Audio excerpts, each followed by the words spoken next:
Magandang araw mga bossing, ako'y muling nagbabalik. At sa aking muling pagkabuhay, nandirito ako sa SM Bacoor, dito sa Wang Fu. Singaporean Chinese cuisine. Kabubukas lang ng branch nila dito, maliwalas ang lugar, abot kaya rin ang mga presyo ng mga pagkain nila. At dahil kabubukas lang, edi masarap itry kumain dito.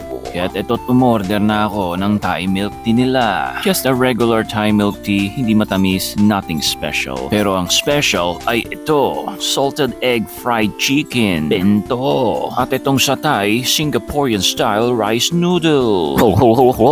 Yan lang ang order namin pero mabigat sa tiyan yan. Ang ganda ng presentation ng mga pagkain nila at tamang-tama rin naman ang pagkakaluto. At idagdag mo pa yung ganda ng design ng plato. Kaya't mapunta naman tayo dito sa lasa ng manok. Ang bango niya, pusang gala, amoy itlog na maalat. At ang lasa, itlog na maalat. Para siyang crispy chicken skin na may salted egg flavor breading. Ang sarap papakin. At ito namang pansit, para siyang miswa na ginisa. Mamani-mani ang flavor nito. At ang sarap eterno nito sa kanin. Oh yeah! At para naman dun sa side dish nung set, meron siyang pechay na parang ginisa sa tausi. At meron din namang soup. Nakakala ko yung miso soup pero simple clear soup lang pala. And good thing may condiments sila sa table. Yung crunchy na chili oil at yung malupit na toyo ni Kikuman. At yun lang ang mga order namin pero busog-lusog kami at nag-enjoy sa mga pagkain na to. Hindi naman ganun karami yung mga items sa menu nila. Kaya next time, we will try them all. So let's see